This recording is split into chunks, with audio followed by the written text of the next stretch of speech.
কুরআনুল কারীমের মধ্যে ঘোষণা করেন কুল ইন কুনতুম তুহিব্বুনাল্লাহা ফাত্তাবিউনি ইউহিব্বুকুমুল্লাহ ওয়া ইয়াগফির লাকুম যুনুবাকুম ওয়াল্লাহু গফুরুর রহিম।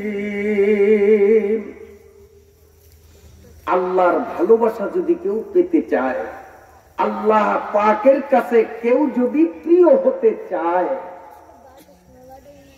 তাহলে তার জন্য ওয়ানলি একটাই মাত্র ব্যবস্থাপনা, একটাই মাত্র পথ, বিকল্প আর কিচ্ছু নাই। আল্লাহর প্রিয় হওয়ার পথ কয়টা? জোরে কোন কয়টা?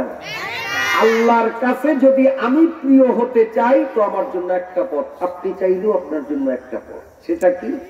কুল ইন কুনতুম তুহিব্বুনাল্লাহা ফাত্তাবিউনি। রাসূল করিম সাল্লাল্লাহু আলাইহি ওয়াসাল্লামের অনুকরণ, অনুসরণ। যেই ব্যক্তি শয়নে স্বপনে আহারে বিহারে চাল চলনে লেনদেনে অর্থনীতিতে সমাজনীতিতে পারিবারিক নীতিতে এক কথায় সর্বক্ষেত্রেই প্রিয় নবী সাল্লাল্লাহু আলাইহি ওয়াসাল্লামের অনুসরণ করবে, আল্লাহ গ্যারান্টি দিতেছেন ইউহিব্বুকুমুল্লাহ, আমি আল্লাহ তাকে আমার বন্ধু হিসাবে বরণ করে নেব। আমাদের প্রিয় নবী সাল্লাল্লাহু আলাইহি ওয়াসাল্লাম তার জন্মের শুরু থেকে নিয়ে গোটা জীবনটাই আমাদের জন্য অনুকরণীয়, অনুসরণীয়। মাওলানা ইমদাদ সাহেব কিছুক্ষণ আগে বলেছিলেন, মনে আছেনি আপনাদের? আমি একটু বিশ্লেষণমূলক বলবো, খুব খেয়ালে শোনেন।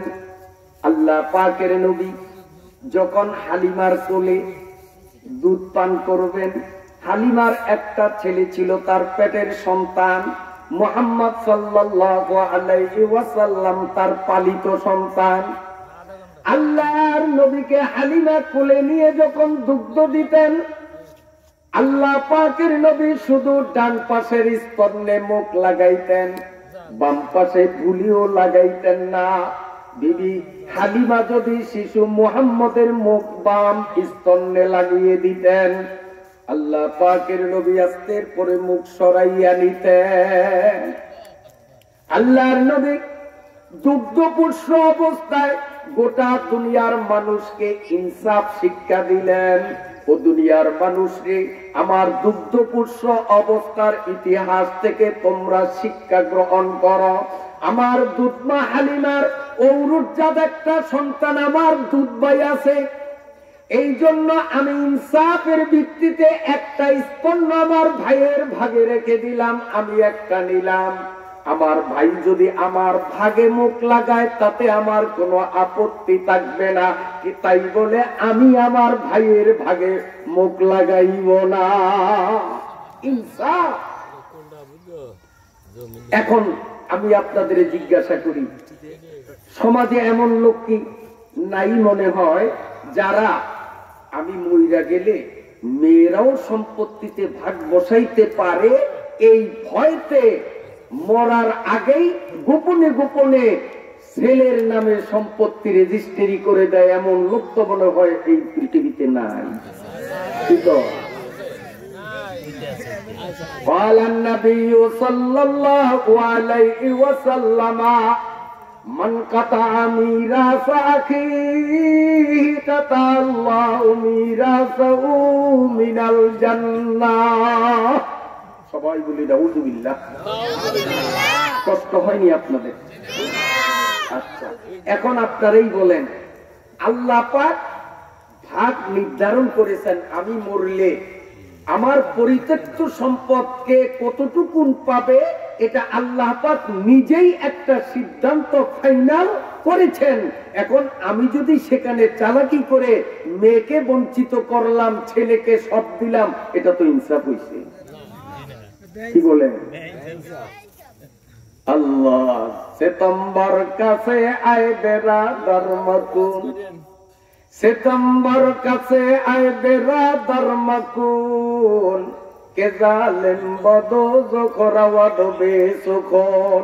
ও বাবার গোষ্ঠীরা, যারা এভাবে মেয়েদেরকে ঠকাইবার জন্য চেষ্টা করেছো, মেয়েদের উপরে তুমি জুলুম করেছো, নবীর অনুসরণ করনি, নবী দুগ্ধপুষ্ট অবস্থায় ইনসাফের সবক দিয়ে গেলেন, আর তুমি সেটাকে উপেক্ষা করে জুলুম করলে।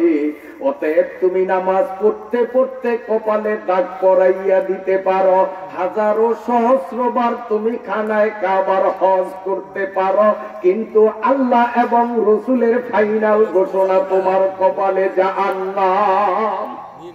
মান কাতা মিরাসা আখিহি কাতা আল্লাহু মিরাসাহু মিনাল জান্নাহ। আল্লাহ আল্লাহ। এক লোক, তার নামাজ, রোজা, হজ, যাকাত, অনেক আমল আছে, এই আমলের কারণে সে জান্নাতের দলিল পাইছে, তার নম্বর, খতিয়ান নম্বর সব তার ওকে, সব ঠিক। এখন ওই দলিল নিয়ে জান্নাতের দিকে রওনা দিবে। যখন পুলসেরাতের গোড়ায় যাইবে, একদল ফেরেশতা এসে কই, দাঁড়ান, কই যান? আমি ব্ল্যাক মার্কেট করি রে, এই যে আমার হাতে দলিল আছে, জান্নাতের মধ্যে আমার বিল্ডিং আছে, জমিন আছে, এই দেখো দাগ নম্বর, খতিয়ান নম্বর, RSC সব স্পষ্ট। দাঁড়াও, দুনিয়ায় তুমি ওয়ারিসদের সম্পত্তি ঠিক মতো বুঝাইয়া দাও নাই, ওয়ারিসদের তুমি সম্পত্তির থেকে বঞ্চিত করেছো। ওই ওয়ারিসেরও দলিল ছিল, কিন্তু তুমি দলিলের দিকে না তাকাইয়া তাদেরকে সম্পত্তির থেকে বঞ্চিত করেছো।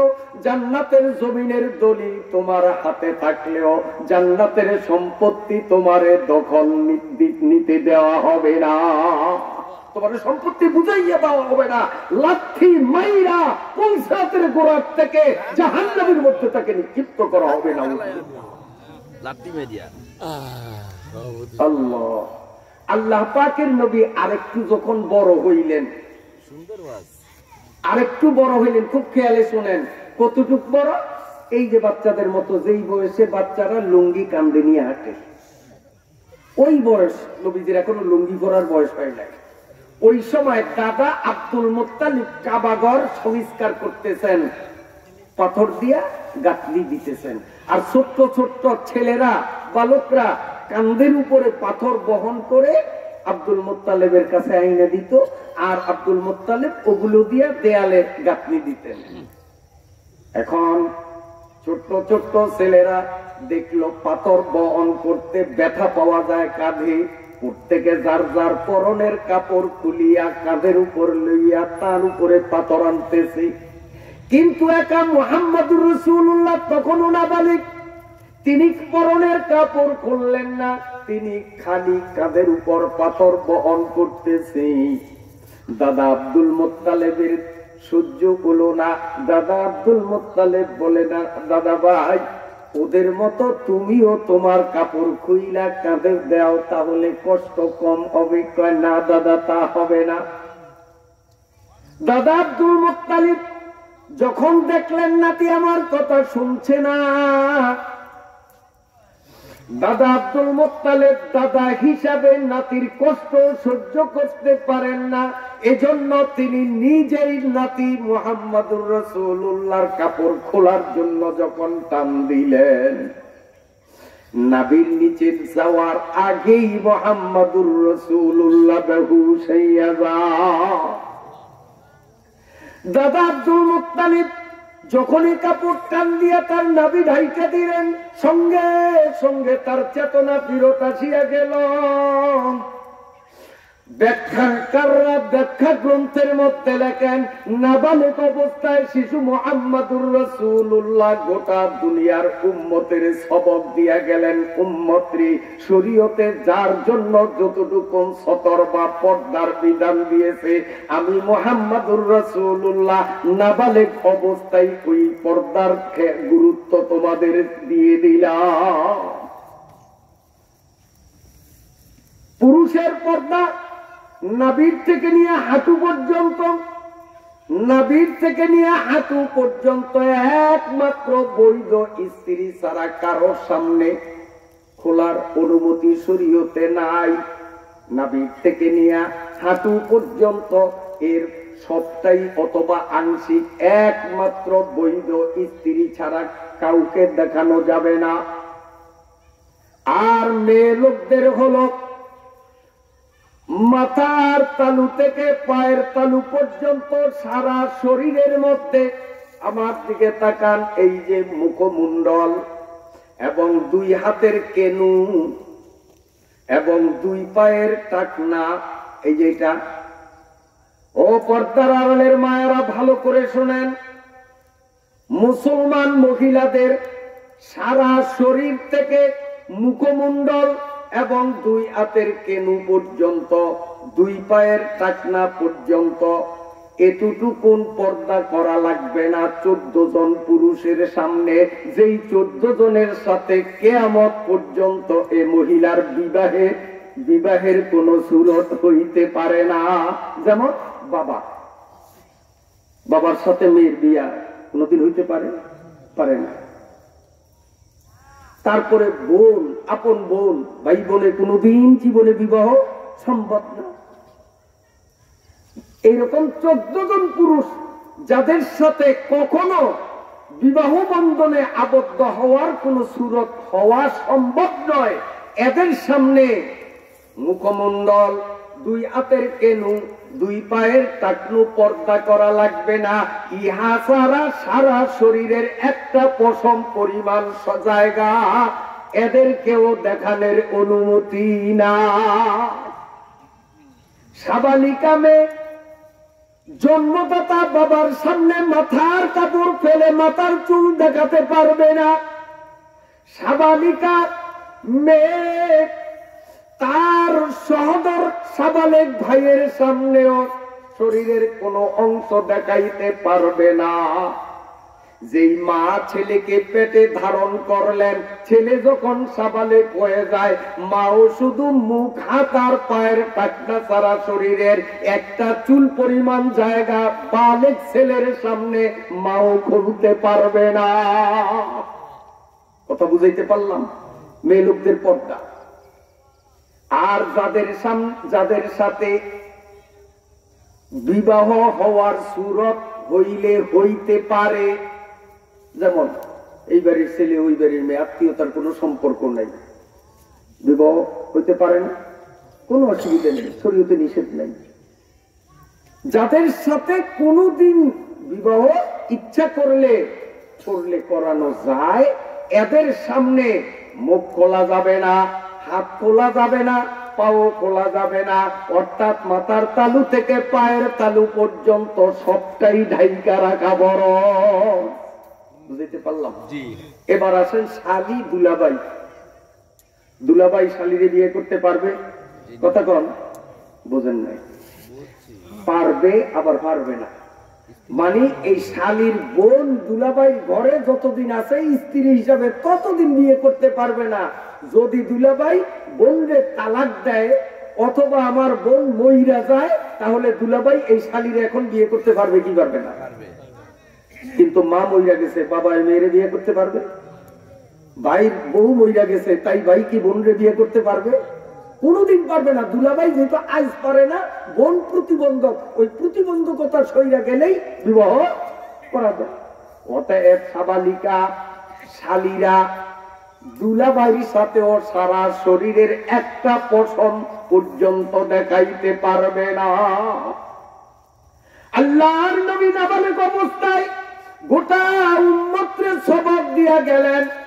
হযরতে আব্দুল মুত্তালিব কাপড় ধরে টান দিলেন, নাভির নিচে নামতে না নামতেই আল্লাহর নবী অজ্ঞান হয়ে যান।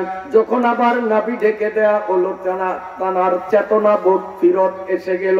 গোটা দুনিয়ার মুসলমান নারী পুরুষকে পর্দার সবক দিয়ে দিলেন। আমার নবী যখন আরেকটু বড় হইলেন, আমার কষ্ট হয়নি আপনাদের? আমার নবী যখন আরেকটু বড় হইলেন, আমার নবী যুবক হয়ে গেলেন, গায়ে শক্তি হলো, নবুয়তির সার্টিফিকেটও এখন তিনি হাতে পাইলেন। ওই অবস্থায় আমার নবীর জীবনের দিকে যদি আমরা তাকাই, দেখা যায় মাঝে মধ্যে আমার নবী গৃহস্থ হইয়া বদলা কামলা ব্যবহার করতেন, আবার কখনো আমার নবী নিজে কামলা হইয়া অপরের কাজ করতেন। নবী একদিকে গৃহস্থ, আরেকদিকে বদলা। আমার নবী বদলাও দিছে, বিশ্বাস হয়নি আপনাদের? দিছে কেন? ভাতের অভাবে। নবীর আঙ্গুলে আল্লাহ পাক এমন ক্ষমতা দিয়েছেন, তিনি যদি পাথরের দিকে ইশারা করে বলতেন যে তুই স্বর্ণ হ, তো পাথর স্বর্ণ হইতে বাধ্য। পাহাড়কে যদি বলতেন স্বর্ণ হ, সাথে সাথে পাহাড় স্বর্ণ হইতে বাধ্য। সেই নবী কি ভাতের অভাবে পেটের দায়ে বদলা দিছে? এক ইশারা সে দুপারা কর দিয়া, एक इशारा से दोबारा कर दिया, आसमां पर माहे को आए बासफा। নবীজি আঙ্গুল দিয়া শুধু ইশারা করছেন, মুখেও বলেন নাই। চান বুঝছে যে নবী আমারে ইশারা দিছে, দুই টুকরা হওয়ার হয় নাই। তিনজন বিজ্ঞানী চন্দ্রের পৃষ্ঠে গেছে, তারা সেখানে ওই দাগও দেখছে, ফাটছে, আবার চোরা লাগছে। সেই দাগ, দাগের মাটি নিয়ে তারা দুনিয়াতে আসিয়া কম্পিউটারে বৈজ্ঞানিক প্রযুক্তিতে পরীক্ষা নিরীক্ষা করে তারা সিদ্ধান্ত পৌঁছেছে যে এই ভাঙ্গা আর গড়া এই দাগের বয়স হইল 1450 বছর। আর ইসলামী ইতিহাসও আছে 1450 বছর আগে নবী আঙ্গুলে ইশারা করলে চাঁদ দুই টুকরা হয়, আবার চাঁদ এভাবে মিলিত হয়। সাথে সাথে সেই কাফের বিজ্ঞানীরা মুসলমান হয়ে গেল। কলেমা পড়ি লা ইলাহা ইল্লাল্লাহু মুহাম্মাদুর রাসূলুল্লাহ। সেই নবী কি ভাতের অভাবে বদলা দিছে? নবী কেন বদলা দিছে? কেন বদলা দিছে নবী? এই জন্য যে আমার উম্মতের মধ্যে কিছু মানুষ হবে গরিব, এরা অভাবের কারণে বড় মেয়াদের বদলা দিবে। কাজী বদলায় গৃহস্থের কাজ কিভাবে সমাধান করতে হয় এটাকে প্র্যাকটিক্যালে দেখাইবার জন্য আমার নবী বদলা দিয়েছে। নবী পেটের দায়ে বদলা দেয় না। আর আমাদের দেশের বদলাদের অবস্থা কি জানেন? মরিচ ক্ষেত নিরেইতে বদলা লইছে, এমন আলাদারে নাই। কোদালের আসার পাশার নিচে দিয়া বিড়ি একটার হোগা দিয়ে আরেকটা ধরায় টানে, আর নাই রেজ্যের কিচ্ছা কাহিনী কয়। যখন দুই আলাদারে আইতে আছে অমনি নাইবে এমন কোবান কোবাই, কারণ পাল্লা তো সব রয়ে গেছে, সারা কাটে না বন কাটে, খবর নাই, কারণ পাল্লাও দেখতে। এই হলো আমাদের দেশের বদলাদের কাজ। আমার নবী বদলা দিয়া দেখাইয়া দিলেন, গৃহস্থ সামনে থাকলেও কাজ যেমন, গৃহস্থ উপস্থিত নাই তখনও কাজ একই নিয়মে করতে হয়। এটার বাস্তবতা দেখাইবার জন্য নবী বদলা দিয়েছেন। অভাবের তাড়নায় নবী বদলা দেয় না। আবার নবী গৃহস্থ হইয়া বদলাও লইছে।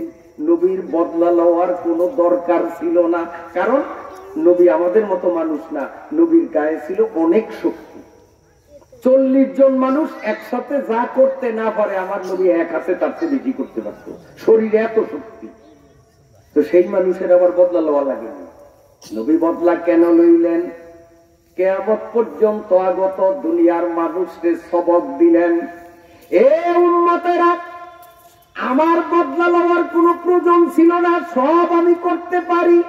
এরপরেও আমি বদলা লইয়া আমার ধনী গৃহস্থ উম্মত গুলোরে সবক দিলাম। বদলার সাথে কেমন ব্যবহার করতে হয় বাস্তবে দেখাইয়া দিলাম। আমাদের দেশের অবস্থা আল্লাহ মাফ করুক, আমরা ছোটকালে দেখছি, যখন গ্রামে থাকতাম, এখন তো শহরে, তখন দেখতাম অনেক গরিব মানুষরা মেয়ার বাড়িতে বদলা দিত। বিকাল বেলা কাম ছাইরা দিলে মেয়ার বাড়ির যান, যা আকবারে দেখা করুন। এরকম একটা দিন আসিল, আমার নিজের দেখা। আটবার গরিব মানুষ কইতেও পারে না, সইতেও পারে না। 4 দিন পরে যখন আটবারে আসসালামু আলাইকুম, ডরেটেও খোঁজে না, আসসালামু আলাইকুম, মেয়েটা আজকে না, কালকে পাবি, কাল বিকালে আসিস। কাল বিকালে উনি বাজারেই উঠবেন। এইরকম কিছুদিন ঘোরাঘুরির পরে একদিন মেয়া টাকাটা তো পাইলাম না, হ্যাঁ রমজানটা থাপ্পর একটা দিয়ে দিন না তোর টাকা, আর দেই না, আছে না নাই? এগুলি জালেম, এগুলি দুজকি, এগুলি দুজকি। আমার নবী বলেছেন তোমার বদলা পরিশ্রম করিয়া কাজ করছি, ওর গায়ের ঘাম শুকাইবার আগে আগেই তার ন্যায্য মজুরি তাকে পরিশোধ করা লাগবে। বদলা আবার দুই কিসিমের। এক কিসিমের বদলা হলো ঠিয়া, খাওয়ান লন নেই, খালি টাকার বিনিময়। আরেক প্রকারের হলো খাইয়া বদলা। না ভুল বলছি আমি? হ্যাঁ, দুই বেলা অথবা এক বেলা এরকম খাওয়াইয়া। ভালো করে শোনেন গৃহস্থ বন্ধুরা, নবীজির শিক্ষা, যদি খাওয়াইয়া বদলা লই, এক বেলা বা দুই বেলা খাইবে আর বিকালে এত বেতন দিব, ওই দিন আমার স্ত্রী, আমার ছেলে মেয়ে, আমার ফ্যামিলি সদস্যরা যেমন আমার ফ্যামিলি সদস্য, ওই বদলাও সেই দিনের জন্য আমার ফ্যামিলি সদস্য। আমি যা খাবো বদলাকেও হুবহু তা খাওয়াতে হবে। আমাদের দেশে আল্লাহ মাফ করুক এমনও আছে, বদলার সামনে সকালে দেখা যায় খেসারি ডাইলের ভর্তা আর পোড়ামরিচ আর পান্তা ভাত, আর বদলারা ভাত খায় আর মুরগার গোস্ত দিয়ে ভাত খায় রে, মানে পাকঘরও কিন্তু বুনা মুরগি খায়। এগুলি জালেম, এগুলি জালেম। কারণ একটা কথা আছে, যেমন দেয় খেতে, যেমন দেয় পাতে, তেমন হয় খেতে। আগে আমরা দেখছি ছোট্ট যখন ছিলাম, মহিলারা ঘরের সামনে যখন এই কদু গাছ অথবা পেঁপে গাছ লাগাইতো, গাছে ফুল আসে, তখন নিয়ত করতো আল্লাহ আল্লাহ তুমি ফল দিও, প্রথম ফলটা মসজিদের ইমাম সাহেব হুজুরে দিন। এই মুরব্বীরা কন এরকম একটা দিন ছিল কি না? এখন না, ইমাম সাহেব না দিয়া ওরা খাইতো না, গাছের পাতাও খাইতো না, শাকও খাইতো না, কাকে হুজুর। আল্লাহ আবার এরকম দিত গাছে। এখন যখন আর হুজুর দরকার নাই, আল্লাহ কয় ঠিক আছে, তা আমিও কম না, তোরা যখন বন্ধ করলি তা আমিও আমারটা বন্ধ করব। দেখা যায় কদু গাছ ঝাঁকা বইরা যায়, মগর ফলের বেলায় টনটন। ঠিক না? ঠিক। একদিক দিয়ে আল্লাহরে ঠকাইছি, আল্লাহ আরেক দিক দিয়ে আবার এটার বিনিময় দিছে। এই আগের আমলে রিক্সা, এই গদি অনেক বড় ছিল, আস্তে আস্তে কিন্তু রিক্সার গদি অনেক ছোট্ট হয়েছে। আল্লাহকে রিক্সার গদি ছোট্ট করছ, আমি আল্লাহ ঘুম যাই না, আমিও তোকে বাঁচা, তোকে পাশা আমি ছোট্ট বানিয়ে দিই। এখন কিন্তু অনেক মানুষের পাশা ছোট, এক রিক্সায় আমার 3 জন বইল, এরপর 4 ইঞ্চি জায়গা খালি থাকে। ঠিক না বেঠ? আগের আমলে এই মুরব্বীরা দেখছে, বলা ভাই তো দেখাস নাই গ্লাস, এখন যে প্লাস্টিকের জগর 3 জোগাড় তো গ্লাস একটার মধ্যে পানি। প্লেট, ভাত খাওয়ার থাল বা প্লেট 5 কেজি চাউলের ভাত ধরতো এই মুরব্বীরা, না মিথ্যা কথা কই? আগের আমলে প্লেট ছিল বড়। আল্লাহ খাওয়ার যোগ্যতা এমন দিয়েছে, একজনের সকালবেলা 1.5 কেজি চাউলের পান্তা ভাত আর 4টা 8টা কেলা ছাড়া সকালের টিফিন হইতো না। 1.5 কেজি, এটা হলো ব্রেকফাস্ট, প্রাথমিক নাস্তা। আর এখন প্লেট বানাইলো ছোট্ট, ওরে ভাজি দিয়া মোটামুটি চলে, ডাইল তো দেওয়ার আগেই আউট অফ প্লেট। না মিথ্যা কথা কই? প্লেট এমন বানাইছে, 4 কাপ চুমুকে দিলে দ্বিতীয় চুমুক দেওয়ার জায়গা থাকে না। ঘুমাইছেন এমন? একবার সর করতে গেলাম অনেক আগে, আমারই এক ছাত্র খুব রসিক, এইরকম বড় একটা কাপে আমার জন্য দুধ ভরিয়ে আছে। হুজুর খান, এতগুলো দুধ কেমনে খাই, কমে দে কমে দে। হুজুর খান দুধ আছে যত সব আতিল ভরা, আপনি লাগলে আরো দিতে পারেন, এতগুলি খাইতে পারবেন না কমা। ও না হুজুর কোনো অসুবিধা নাই, বহুত আছে, অসুবিধা নেই হুজুর আপনি খান। দেখলাম যে আমি খাইতে চাই না, জোর করিয়া খাওয়াই যা, পারলে তো ভালোই, না পারলে জোর দূর করি দুধ।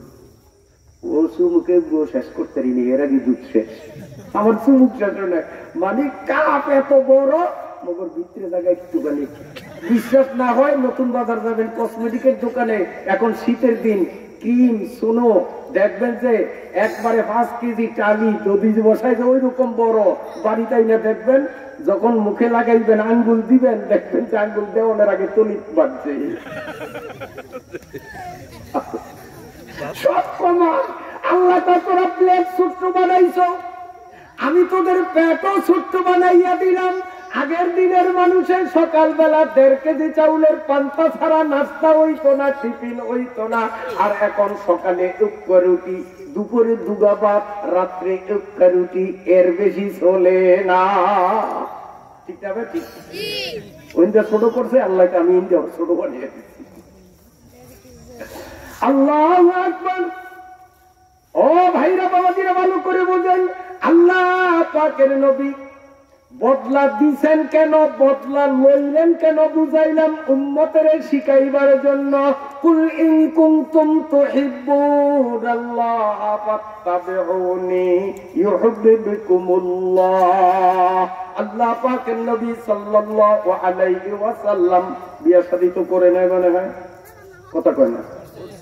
নবী বিয়ে করছে? মাশাআল্লাহ। আমার নবী কেন বিয়ে করছেন? নবী নারী লোভী ছিলেন না। 24 ঘন্টায় তিনি আল্লাহ পাকের ধ্যানে মগ্ন থাকতেন। উম্মতের শিখাইবার জন্য স্বামী হইয়া স্ত্রীর সাথে কিভাবে আচরণ করতে হয়, আমরা সেগুলি ভুলিয়া গিয়া স্ত্রীদেরকে শাসন করার জন্য বাঁশের লাঠি আর কোরআনের আচার আর দেরুকা টোগাই না। ভুলকুল এই ভুলকুল।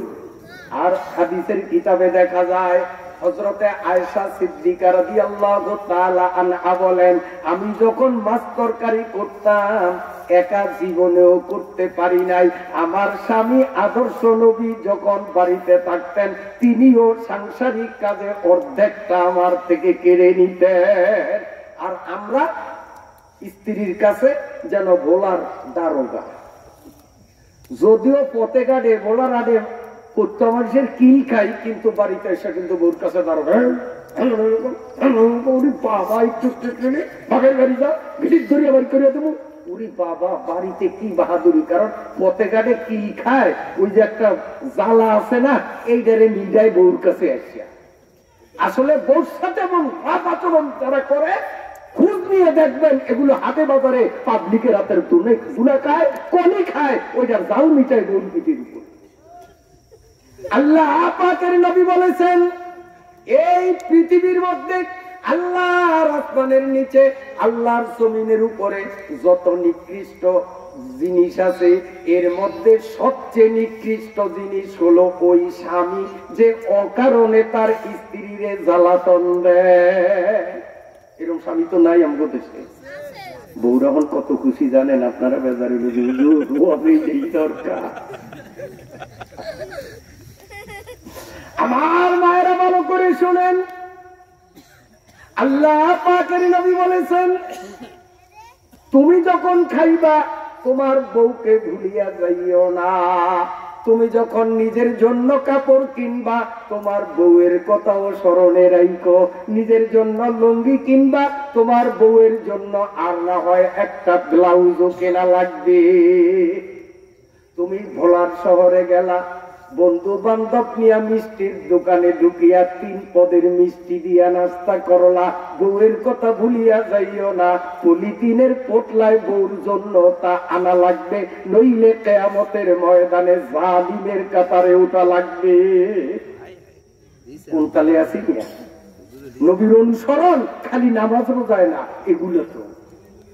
قل إن كنتم تحبون الله فاتبعوني يحببكم الله। আমার মায়েরা, একটা মজার ওয়াজ আপনাদের উদ্দেশ্যে স্পেশাল করবো নি, খুব খেয়ালে শুনেন। রাসূলুল্লাহ সাল্লাল্লাহু আলাইহি ওয়াসাল্লাম একদিন আলী আর ফাতেমার সামনে নবীজি বলেন, এ ফাতেমা একটা সুসংবাদ শুনবা? হ্যাঁ আব্বা বলেন। সুসংবাদ হলো জান্নাতে যত মেয়ে লোক থাকবে তুমি হবে সকলের লিডার। তুমি জান্নাত জগতের নারী অংশের প্রধানমন্ত্রী।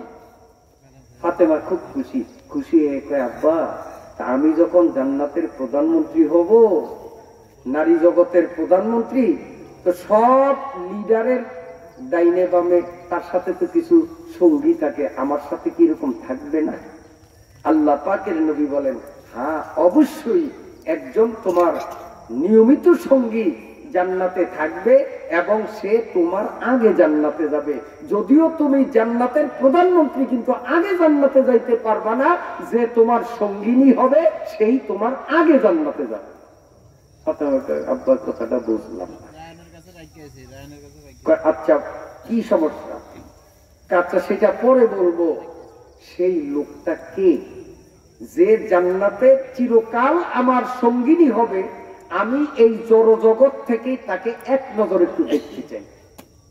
আল্লাহর নবী জানাইয়া দিলেন, হে ফাতেমা, অমুক কসাই, কসাই বুঝেন তো, গোস্ত বিক্রেতা, অমুক কসাইর বউ, সে জান্নাতে তোমার চিরদিনের সঙ্গিনী হবে। হযরতে ফাতেমার মুখখানা মলিন হয়ে গেল। আব্বা এটা কি শুনাইল? আমি হইলাম দু জাহানের বাচ্চা, রহমাতুল লিল আলামিনের কন্যা, শেরে খোদা আলীর স্ত্রী, সাইয়্যিদা শাবাবি আহলিল জান্নাহ, হাসান হোসাইনের মা জননী। জান্নাতে আমার সঙ্গিনী কোন নবীর বউ, ওলির বউ, পীর পয়গাম্বরের বউ হওয়ার কথা ছিল। একজন কসাইর বউ আমার সঙ্গী হবে, এটা তো মনে প্রাণে মেনে নেওয়া যায় না।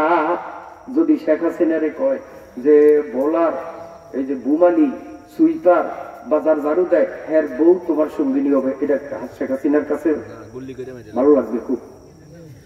তার সঙ্গিনী তো হবে এমপির বউ, মন্ত্রীর বউ, শিল্পপতির বউ, ওই ভার্সিটির ভাইস চ্যান্সেলরের বউ, তাইলেই কেমাইনা নেওয়া যায়। যদি সাধারণ ঘরের একটা মেয়ের কথা বলে, এটা বেমানান হয় না? ফাতেমার কাছে বেমানান লাগলো, মুখটা অন্ধকার।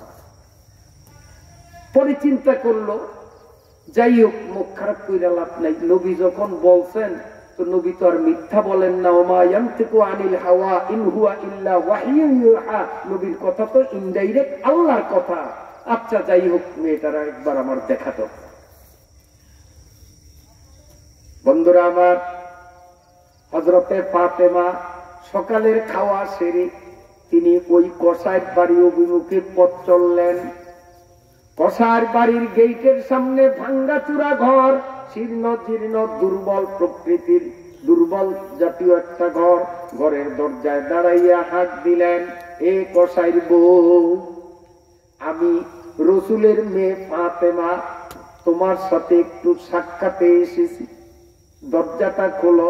ভিতর থেকে কসাইর বউ হু হু করে কাঁদা আরম্ভ করলো। হযরতে ফাতেমা বলেন, বোন তুমি কেন কাঁদছো? আমি মেহমান, তুমি আমার জন্য দরজা খুলবা, কাঁদার কারণটা কি?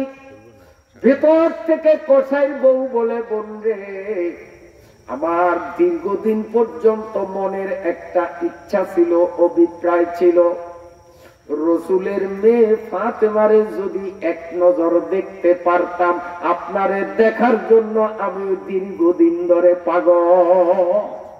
ফাতেমা কয়, তাইলে তো দরজা খুললেই তো আমার দেখবা, দরজা খোলো না, ভিতরে ফুফুয়ে ফুফুয়ে খাচ্ছ, কারণটা কি? কি কারণ? দরজা খোলো, তাই তো আমার দেখবা। কসাই বউ কয়, আপা মনে দুঃখ নিয়েন না, আপনি নবীজির মেয়ে, বদদুয়া দিলে আমার কপাল জ্বলে যাবে, আমি দরজা খুলবো না। যতই আমার মনে ইচ্ছা থাকুক আপনার সাথে দেখা করার সুযোগ হাতে পেয়েছি, তারপরেও আমি দরজা খুলবো না, আপনাকে আমি দেখবো না। তার কারণ আমি একজন স্ত্রী, আমার একজন শরীয়ত সম্মত স্বামী আছে, আর ইসলামের বিধানে স্ত্রীরা স্বামীর অনুমতির বাইরে কিছু করতে পারে না। আপনি যে আমার বাড়িতে আসবেন উইদাউট ইনফরমেশন, আকস্মিক আমার বাড়িতে এসে গেলেন, পূর্ব থেকে যদি আমাকে আপনি একটু সংকেত দিতেন, তাহলে আমি আমার স্বামীর থেকে অনুমতি চেয়ে নিতাম। স্বামীর অনুমতির বাইরে নবীর মেয়ে ফাতেমার সামনে দরজা খুলবো না। আর আমাদের দেশের অবস্থা একটু একটু স্বামীর অনুমতি, বরং বাম হাতের আঙ্গুল দেখায়, গোলামের ভূত গোলাম, দোয়ার ভূত দোয়া, যৌতুক কেস দিয়া লাল করে নিয়ে থাকবে।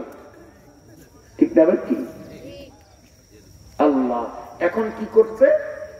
আল্লাহ রে, এই ফাতেমা তখন চিন্তা করলো, আল্লাহ নবী তো খালি খালি কয় নাই কসাই বউ আমার সঙ্গিনী হবে, এই মেয়ে তো সাধারণ মেয়ে না, যদিও গরিব।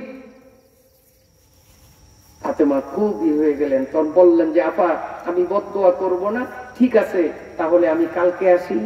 আপা আইসেন, আর আপনার সাথে দেখা করার অনুমতি স্বামী যে আমাকে দিবেন আমি শতবার নিশ্চিত কালকে দেখা হবে। হযরত ফাতেমা চলে আসলেন। পরদিন ফাতেমা আবার যখন রওনা দিবেন, বোরকা টোরকা পরতেছেন, হাসান ছিল ঘরে, ফাতেমার ছেলে, নাবালিক বাচ্চা হাসান। আইসাই মায়ের কাপড়ের আঁচল ধরছে, মা কোথায় যান? কালকে একবার কুইজেনি বেড়াইতে গেছেন, আজও যাইতেছেন, আমারে নেয়া লাগে না। বাবা তুই থাক, আমি তাড়াতাড়ি আসবো। না আমি যাবই। কিছুতেই আর ওরে হাতছাড়া করা গেল না। পরে মা আর ছেলে হাঁটি হাঁটি পা করে তারা ওই কসাইয়ের বাড়ি দ্বারস্থ হল। হযরতে ফাতেমা ডাক দিলেন, আপা আমি আসছি। ভিতর থেকে কসাইয়ের বউ কয়, আপা অপেক্ষায় থাকুন, আমিও দরজা খুলছি, দেখা হবে। অমনি হযরতে হাসান প্রশ্ন করলো, মা গতকালও কি এই বাড়িতে এসেছিলেন? হ্যাঁ বাবা এই বাড়িতে এসেছিলাম, কসাইয়ের বউর সাথে দেখা করব। গতকাল দেখা হয়নি, আজ হবে। ভিতর থেকে কসাইয়ের বউ বলে, আপা রাগ করবেন না, বদদোয়া দিবেন না, দরজা আজও আমি খুলব না। কেন, কি কারণ? স্বামী কি অনুমতি দেয় নাই? হ্যাঁ স্বামী অনুমতি দিয়েছেন, তবে আমি আমার স্বামীর থেকে অনুমতি নিয়েছি নবীর মেয়ে ফাতেমার সাথে দেখা করার। আপনার সাথে যে আপনার ছেলে হাসানকে নিয়ে আসবেন এটা আমার জানা ছিল না, অতএব স্বামীর অনুমতি ছাড়া হাসানের সামনে আমি আসবো না। এ পর্দার মায়েরা কান খুলে শোনা। قال النبي صلى الله عليه وسلم أيما امرأة ماتت وزوجها عن أعراض دخلت الجنة। আল্লাহর নবী বলেন, যে মুসলিম মহিলা কথায় কাজে আচার আচরণে ব্যবহারে খিদমতে স্বামীর মনোরঞ্জন করতে সক্ষম হবে, ওই মেয়ে লোকটা মরতে দেরি, জান্নাত পাইতে দেরি না। কষ্ট হয় আপনাদের? এরপরে হযরতে ফাতেমা রাদিয়াল্লাহু তাআলা আশ্চর্য হয়ে গেলেন, নবী তো খালি খালি বলে না, নাবালেগ ছেলে হাসান, ওর সাথে দেখা দিলে কোনো গুনাহ নাই, তারপরেও স্বামীর ইজাজতের বাইরে করবে না। ঠিক আছে আপা, আমি আগামীকাল আসবো। যান, আগামীকাল দেখা হবে। তৃতীয় দিনে হযরতে ফাতেমা কসার বাড়িতে যাবেন, প্রস্তুতি নিচ্ছেন। হাসান ঘরে ছিল না, হাসানের ছোট্ট ভাই হোসাইন মা ভাইয়ারে নিয়ে গতকাল বেড়াইয়া আসলেন, আজ আমারে নেয়াই লাগবে। এবার কিছুতে যখন শিশু হাত ছাড়া করতে পারলেন না, দুইজন টুকটুক করে হেঁটে হেঁটে যখন কসার বাড়ির সামনে গেলেন, হযরতে ফাতেমা ডাক দিলেন, আপা আমি ফাতেমা আসছি। ভিতর থেকে মহিলা বলেন, আজ দুই বোন প্রাণ খুলে গল্প করব। আমি দরজা খুলতেছি, সিটকানিতে হাত দিলেন।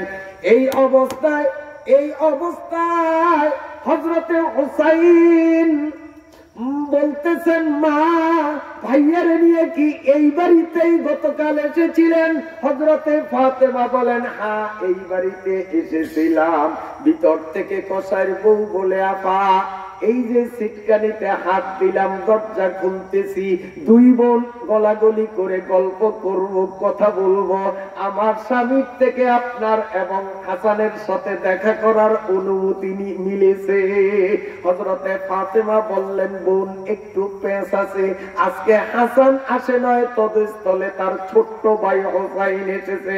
ওই মহিলা সিটকানি চেপে ধরে বললেন, দুঃখিত বোন, আমি আমার স্বামীর থেকে অনুমতি পেয়েছি আপনার সাথে আর হাসানের সাথে দেখা করার। হাসানের পরিবর্তে হুসাইন আসবে আমার জানা ছিল না, অতএব স্বামীর অনুমতির বাইরে হুসাইনের সামনে আমি দরজা খুলব না। ও পর্দার আড়ালের মায়েরা, কান খুলে শুনুন। দুনিয়ার কোন মহিলা, এক সাহাবী প্রশ্ন করলেন, ইয়া রাসূলুল্লাহ, যদি দুনিয়ার কোন মহিলা তাহাজ্জুদ কাজা হয় না, ইশরাক আওয়াবিন কাজা হয় না, কোরআন তিলাওয়াত বাদ যায় না, ঈমানে আমলে দান সদকা জিকির আজকারে 100তে 100, কেবলমাত্র একটা তার কুঅভ্যাস, মাঝে মধ্যে চোখ উল্টাইয়া স্বামীর সাথে মুখে মুখে তর্ক করে, এমন বেয়াদব মহিলা আল্লাহর বদলে নবীপুরে নাই। কি কর আল্লাহ। ও পর্দার আড়ালের বোনেরা, সাহাবী বললেন, ইয়া রাসূলুল্লাহ, পর্দা পুশিদা ঢিলা কুলুপ নামাজ রোজা সব ঠিক, কোনো ত্রুটি নাই, কেবল একটা ত্রুটি, স্বামীর সাথে চোখ উল্টাইয়া মুখে মুখে তর্ক করে, এমন কথা বলে স্বামীর কলিজায় দাগ কাটে। এই মহিলার কি অবস্থা হবে?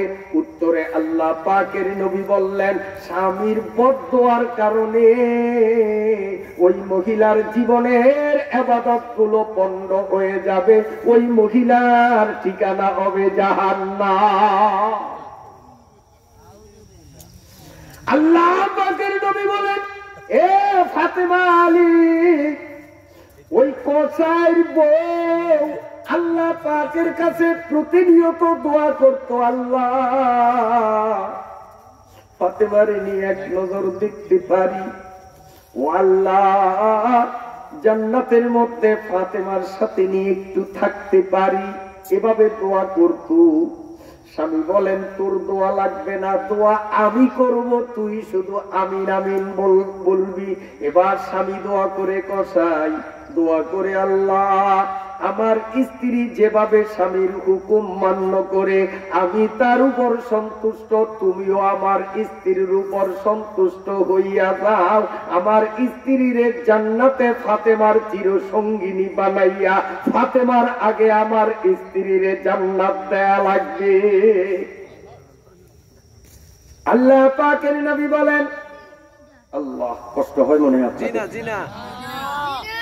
হযরতে আলী রাদিয়াল্লাহু তাআলা আনহু দাওয়াতের কাজ কইরা বেশ অনেকদিন পর বাড়িতে আসলেন।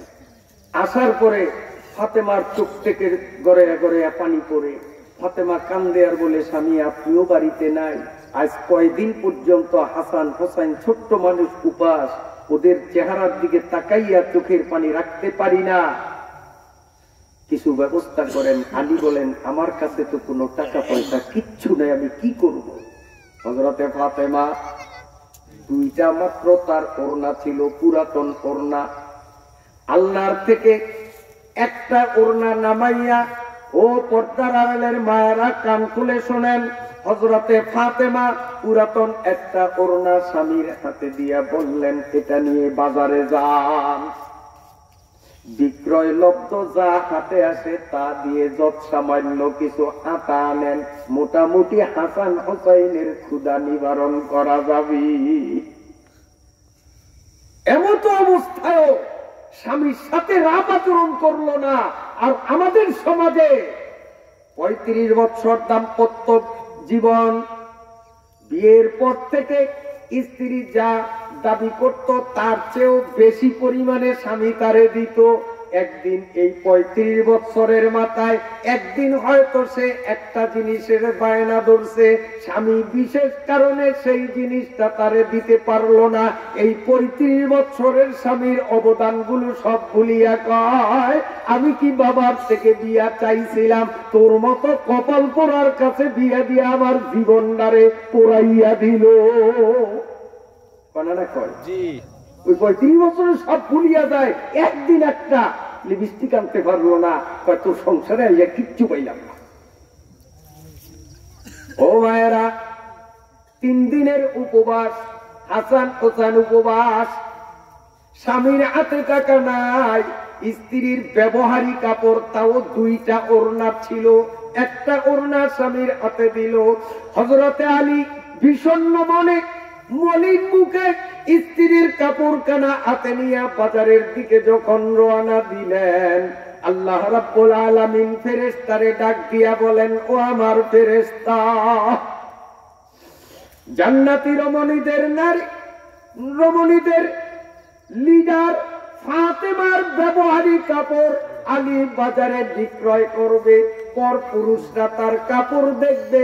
আমি আল্লাহ বরদাস্ত করতে পারি না, আলী বাজারে যাওয়ার আগেই পথের মধ্য থেকে তুমি কাপড় তার থেকে কিনে নাও।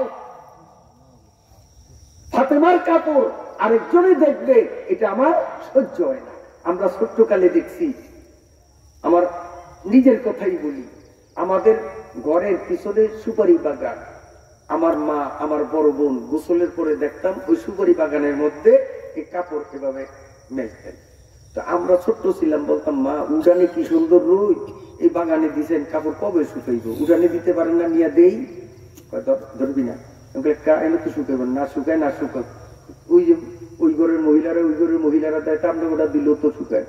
হ্যাঁ আমরা দিব না।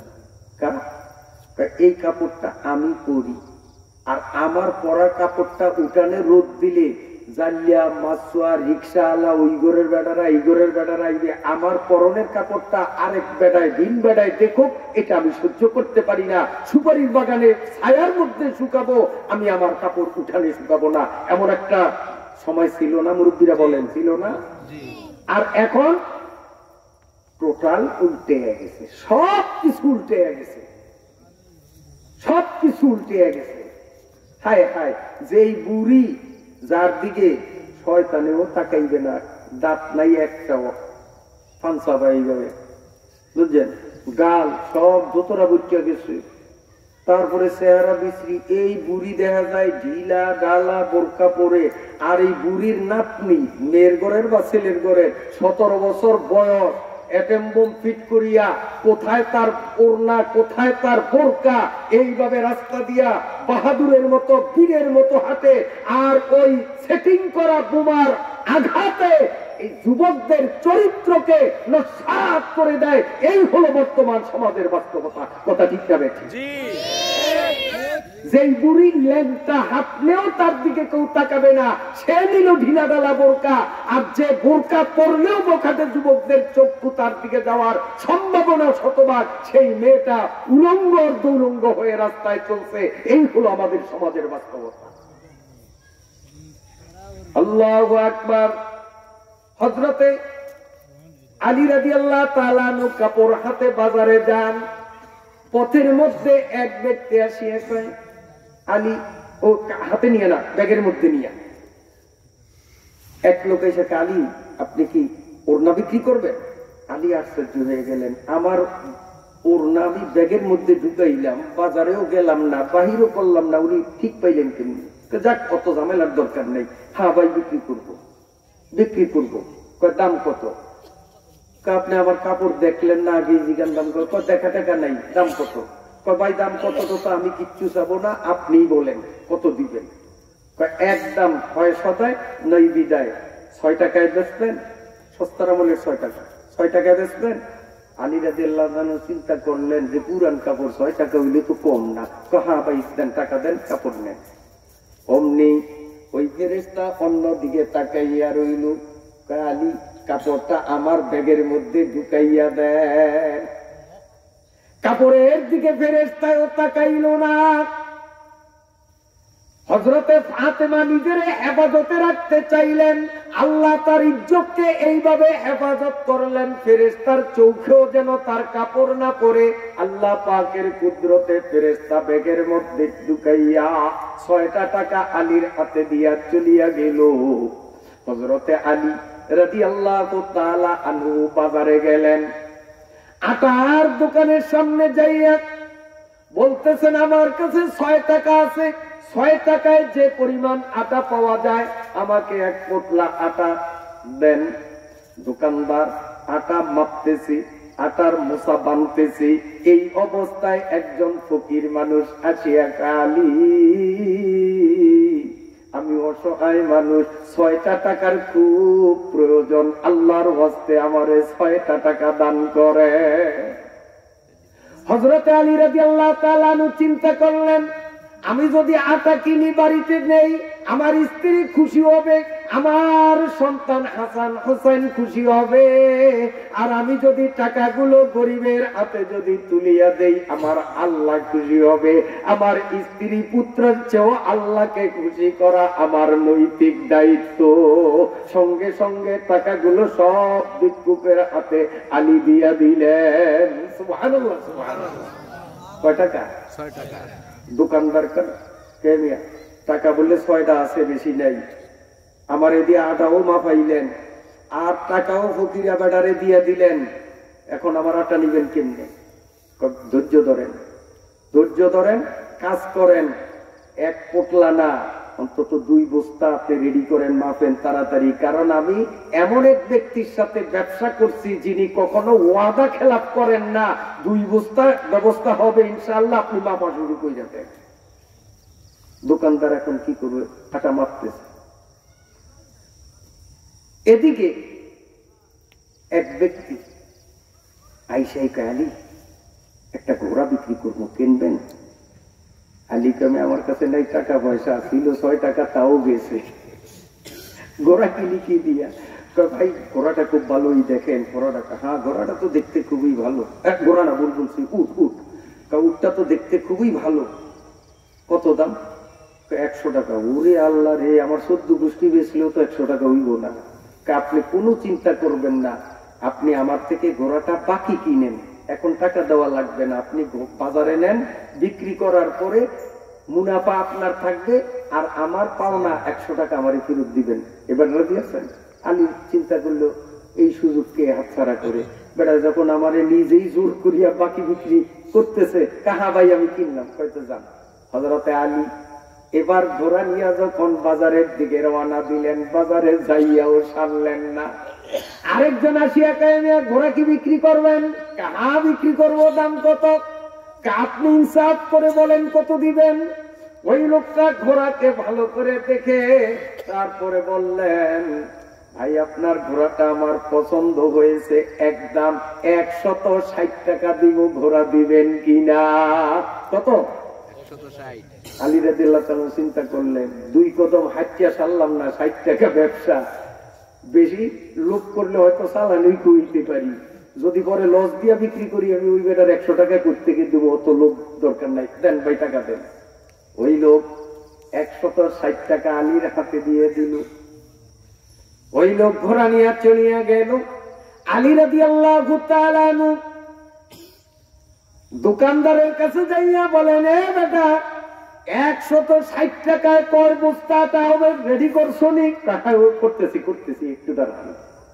এবার হযরতে আলী বিপুল পরিমাণে আটা নিয়া বাড়ির দিকে রওনা দিলেন। দরজার সামনে যাইয়া ডাক দিলেন, ফাতেমা আটা আনছি, দরজা খোলো। ফাতেমা দরজা খোলার আগেই জানালার ফাঁক দিয়া দেখো, ওরে বাবা 3-4 বস্তা আটা। কয় দিলাম ওর না একটা, এ দিয়ে হয়তো 1-2 কেজি আনবে, এই 2-3 বস্তা আটা আনছে। ঘটনা কি? এত আটা পাইলেন কি? আগে কোন, নইলে দরজা খুলবো না। না দরজা খোল, আগে কোন, তারপরে আমি দরজা খুলবো না। কারণ তার মনে সন্দেহ, কে জানে হালাল না হারাম, না কোনখান থেকে চুরি করে আনছে, কি ব্যাপার না বুঝছি, আমি দরজা খুলবো না। আগে বলেন এত আটা কই পেলেন? তুই দরজা খুলবি না? না আপনি না কইলে আমি দরজা খুলবো না। তোর কমবো না। উনি আস্তে আটার বস্তা নিয়ে ডাইরেক্ট নবীজির বাড়িতে গিয়া নালিশ দিল, হুজুর আপনি মানুষটা খুব ভালো, কিন্তু আপনার মাইয়াটা তো ভালো না, কি মায়ের জন্ম দিয়ে মেজাজ করো। কি হয়েছে বাবা? এই ঘটনা, আমি আটা নিয়ে বাড়িতে গেছি, আপনার মাইয়া দরজা খুলে নাই। আল্লাহ পাকের নবী সাল্লাল্লাহু আলাইহি ওয়াসাল্লাম বললেন, আচ্ছা তুমি কত বাবা, যদি আমার মাইয়া দরজা খুলতো তো তুমি এখন আমার বাড়িতে আসতা? না হুজুর, তা তো আসতামই না, আমি তো নালিশ দিতে আইছি। আল্লাহ নবী বলেন, আমার মাইয়া দরজা খুলে নাই, ভালোই করছে। সুবহানাল্লাহ, তুইবেন না? আমার মেয়ে যে দরজা খুলে নাই, ভালোই করছে, কারণ দরজা খুললে তুমি তো আসতা না। চাইছিলাম বিচার অনুল উল্টা মন্ডও বলা না। আল্লাহ পাকের নবী কয়, আচ্ছা আলী কও তো, এই তুমি বলতে পারো তোমার থেকে ফাতেমার ওড়নাটা কে কিনছে? হুজুর তো আমি চিনি না। আচ্ছা তাহলে তোমার কাছে ঘোড়া বেচলো কে, উট বেচলো কে, আর উট কিনলো কে, আর এই উটটার পরিচয় কি তুমি বলতে পারবা? হুজুর তা আমি বলবো কেমনি? আল্লাহু আ'লামু ওয়া রাসূলুহু, আল্লাহ আর আল্লাহ রাসূল জানে, আমি জানি না। আল্লাহ পাকের নবী বলেন, আলী রে, ও আলী, তুমি যখন আল্লাহর ওয়াস্তে যখন দান করলা কয় টাকা জানি? 6টা টাকা তুমি দান করেছো। আল্লাহ পাকের ওয়াদা, মান জাবিল হাসানাতি ফালাহু আশরু আমসালিহা, একে কমপক্ষে 10।